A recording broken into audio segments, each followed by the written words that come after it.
Welcome into Bengals Breakdown. I am Tom Downey. The great Dane Brugler has posted his 7-round 2024 NFL mock draft.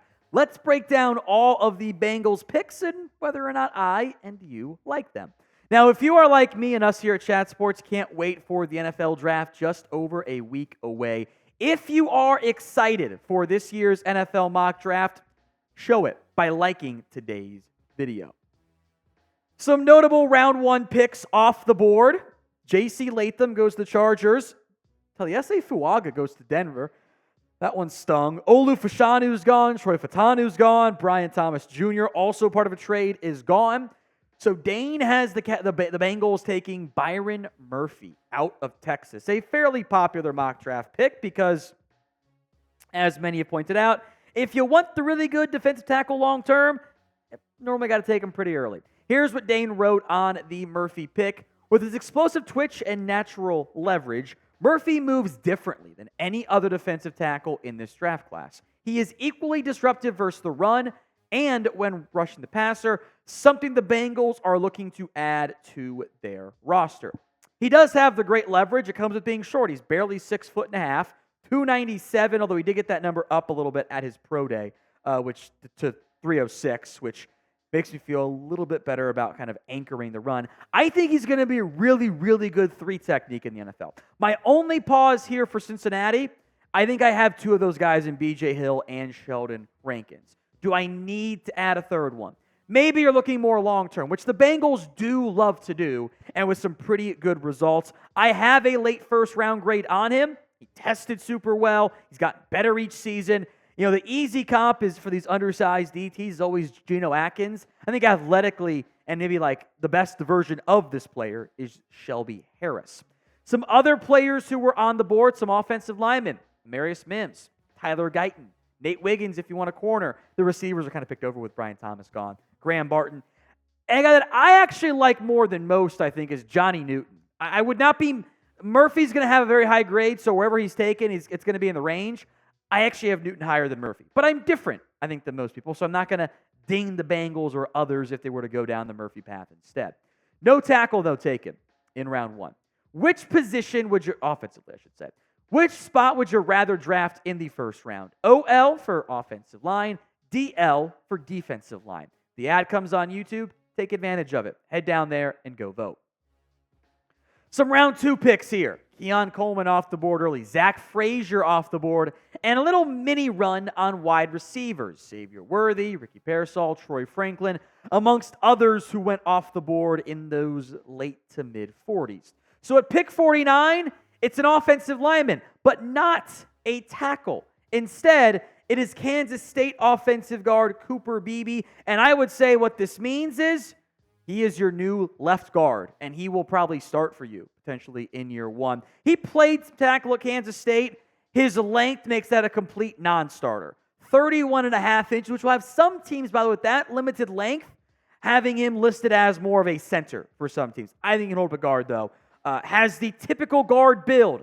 I mean, you can kind of see it, right? Like if you were to do the silhouette, couldn't see what the player's name was, number, you went, what does this guy's body type look like?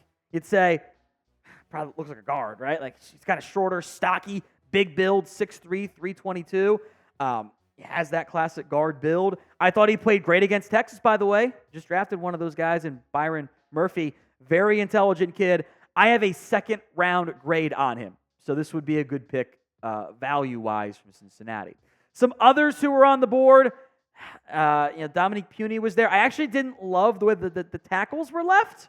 So I kind of get not going right tackle there. Roman Wilson was there. Xavier Legette was there. If you want tight end, J.T. Sanders, he was there. He did go, by the way, just a few picks later. Today's show is made possible by Prize Picks. Get in on the basketball playoff action and win up to 100 times your money on Prize Picks as you and the world's best players take the game to a new level during basketball's postseason. Prize Picks is really simple to play. We can make our picks and submit an entry in less than 60 seconds. And they also offer weekly promotions and special offers for the biggest moments in sports, like the NBA play-in tournament. They've also got season-long Prize Picks for the NFL. I would always advise the flex play. It means you can get one wrong and still come out on top. I also advise the more than on these because the injury risk is kind of already factored in. So if they stay healthy, they're going to hit it. So Patrick Mahomes, more than passing yards. Dak Prescott, more than passing yards. CeeDee Lamb, more than receiving touchdowns. Make it Jamar Chase, Joe Burrow, Hendrickson sacks. It's all available for you. Go to prizepicks.com/CLNS and use code CLNS for a first deposit match up to $100. The link will be in the comment section and the description of today's show. To the third round, and it's a tight end off the board here. Theo Johnson, who is Canadian, by the way. I think the easy comp here of, freak athlete, went to Penn State. Mike Gesicki, understandably so. This is a freak athlete who has some of the best testing you'll see at tight end. At 6'6", 259, by the way. 39.5-inch vert, 4.57 40-yard dash, 7.15 3-cone is awesome. Also makes you go, okay, how are you 6'6", 260 and had 34 catches for 341 yards? I think you have to be patient here to unlock the upside. Born and raised in Canada throughout high school. This different level of competitions there. I think there are some route running issues. I have him in the fourth, but it's a bad tight end class, which means those guys will probably get bumped up a little bit higher. To the Bengals' other third-round pick, it is a corner. I got a fourth-round grade on DJ James myself, but you're at the back end of the third round. He'll probably be a top 100 player for me when it's all said and done. Unlike most corners this year, he actually held up better than most against those LSU playmakers. Here's what Dane Brugler wrote on the Bengals pick. If this pick happens, the Bengals have something that includes DJ James, DJ Turner, and DJ Ivey. James is a quick reaction athlete who can be the nickel corner of the future with Mike Hilton in the final year of his contract.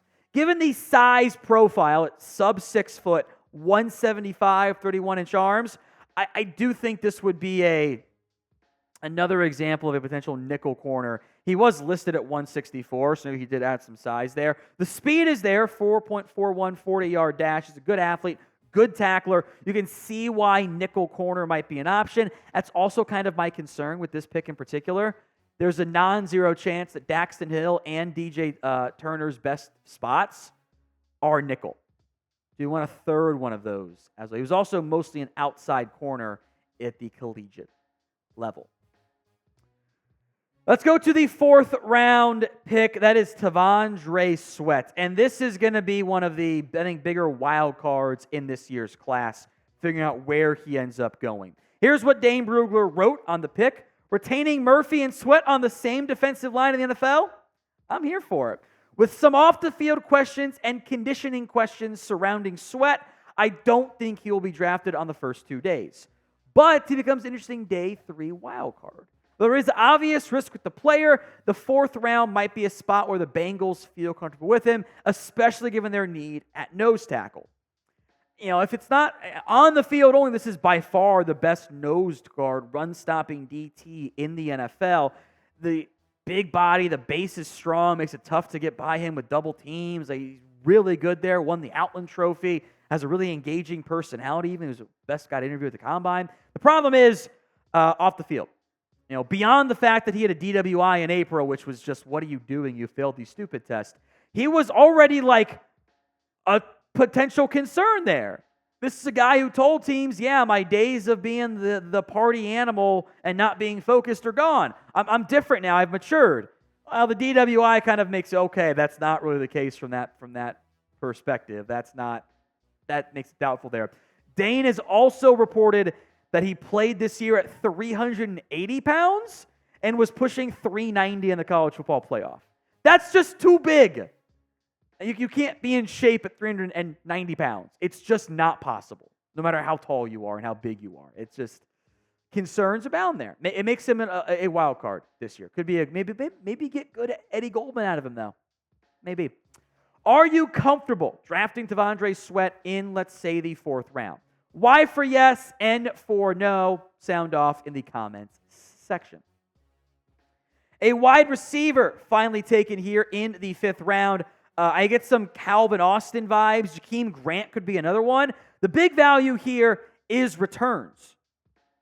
He had 26 punt returns for 16.3 average and 2 scores. That's really good stuff from that perspective. Now, I played outside corner receiver in college, but he's under 5'9", 174 pounds. He's probably going to make the move inside the slot, and you're hoping that one of Gould and Charlie Jones ends up being a big piece for the Bengals long term. In what is a bit of a surprise to me, Erick All's the pick in the 6th round, so double dipping at tight end. No athletic testing due to the knee injury, and there are real concerns here with the medicals. Back surgery in 2022, only played 3 games, tore his ACL in 2023. To show how bad this Iowa offense was, he still led the team in receiving yards and touchdowns with 299 and 3. And that offense was a dumpster fire. The athletic ability is there. The upside is there, but he is a wild card due to the injuries. Make sure you guys don't miss any Bengals draft news. We'll have you covered with pick reaction, grades for each day, and more. Hit that sub button right now. Over to the 6th round, and again, it's kind of it's a wild card draft class here for the Bengals. I don't really have a grade on Giovanni Manu because there's 2 2.5-minute cut-ups of him at British Columbia, the University of British Columbia. So, that's the highlights. Like, I can't just base a player on that. But this is a developmental piece. Dane, I think, pretty much has him pegged here in terms of what you need to know about him. At 6'7", 3'2", with 5.06 speed, Manu is a mammoth player with freak ability and a basketball background. He has a product that requires development time, but he will be drafted by a team that doesn't want to worry about bidding for him in free agency. Developmental tackle prospect. Let's check in again if you take him in probably 2 years from that point. 7th rounder, Bengals take a quarterback. That is Sam Hartman, who, fun fact, was coached by Drake May's dad as a kid, which is kind of funny from that perspective. Very experienced quarterback, played a lot of college football. He does turn 25 years old after the NFL draft, which is kind of crazy. The traits for me are pretty mediocre here. Does have some of the best hair in the class.